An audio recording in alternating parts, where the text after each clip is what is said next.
ಪದೇ ಪದೇ ಸಿಎಂ ಸ್ಥಾನದ ಬಗ್ಗೆ ಚರ್ಚೆ ಮಾಡುವುದು ಅನಗತ್ಯ. ಆಡಳಿತ ಮಾಡಬೇಕು, ಕೊಟ್ಟ ಭರವಸೆಯನ್ನ ಈಡೇರಿಸಬೇಕು.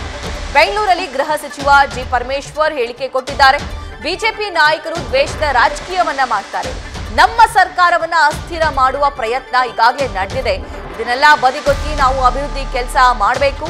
ಅಧ್ಯಕ್ಷರು ಅಮೆರಿಕಾದಿಂದ ಬಂದ್ಮೇಲೆ ಗಮನ ಹರಿಸ್ತಾರೆ. ಈ ಬಗ್ಗೆ ಏನ್ ಕ್ರಮ ತೆಗೆದುಕೊಳ್ತಾರೆ ಅಂತ ಕಾದ್ ನೋಡೋಣ ಅಂತ ಗೃಹ ಸಚಿವ ಜಿ ಪರಮೇಶ್ವರ್ ಸಿಎಂ ಸ್ಥಾನದ ಕುರಿತಂತೆ, ರೇಸ್ನಲ್ಲಿ ಬಿದ್ದಿರುವಂತಹ ನಾಯಕರ ಕುರಿತಂತೆ ಸ್ಟೇಟ್ಮೆಂಟ್ ಕೊಟ್ಟಿದ್ದಾರೆ.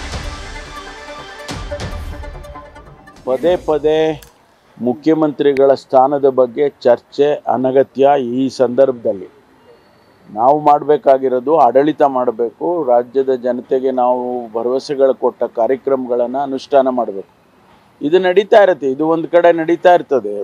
ಏನು ಭಾರತೀಯ ಜನತಾ ಪಾರ್ಟಿಯವರು ದ್ವೇಷದ ರಾಜಕಾರಣ ಮಾಡ್ತಾ ಇದ್ದಾರೆ ಮತ್ತು ಸರ್ಕಾರವನ್ನು ಡಿಸ್ಟೆಬಿಲೈಸ್ ಮಾಡೋದಕ್ಕೆ ಅಥವಾ ಸರ್ಕಾರದ ಕಾರ್ಯಕ್ರಮಗಳು ಅನುಷ್ಠಾನ ಆಗಬಾರ್ದು ಅನ್ನೋ ಒಂದು ಉದ್ದೇಶದಿಂದ ಈ ರೀತಿ ಏನು ಮಾಡ್ತಾ ಇದ್ದಾರೆ. ಅದನ್ನು ನಾವು ಬದಿಗೊತ್ತಿ ನಾವು ಕೆಲಸ ಮಾಡಬೇಕಾಗ್ತದೆ. ಆದ್ದರಿಂದ ಇದೆಲ್ಲ ಅನಗತ್ಯ ಈ ಸಂದರ್ಭದಲ್ಲಿ ಅಂತೇಳಿ ನನ್ನ ವೈಯಕ್ತಿಕವಾದಂಥ ಭಾವನೆ. ನಿಮ್ಮ ಸಚಿವರುಗಳೇ, ನೀವು ಪಕ್ಷದ ಅಧ್ಯಕ್ಷ ಆಗಿದ್ದಂಥ ಸಂದರ್ಭದಲ್ಲಿ ಈ ರೀತಿ ಯಾವುದೇ ಹೇಳಿಕೆಗಳು ಬಂದರೂ ಶಿಸ್ತಿನ ಕ್ರಮವನ್ನು ತಕ್ಷಣ ನಮ್ಮ ಅಧ್ಯಕ್ಷರು ಅದನ್ನ ಬಗ್ಗೆ ಗಮನ ಹರಿಸ್ತಾರೆ. ಅವರು ಅಮೆರಿಕಕ್ಕೆ ಹೋಗಿದ್ದಾರೆ, ಬಂದ ಮೇಲೆ ಅವರು ಗಮನ ಹರಿಸ್ತಾರೆ ಇದಕ್ಕೆಲ್ಲ.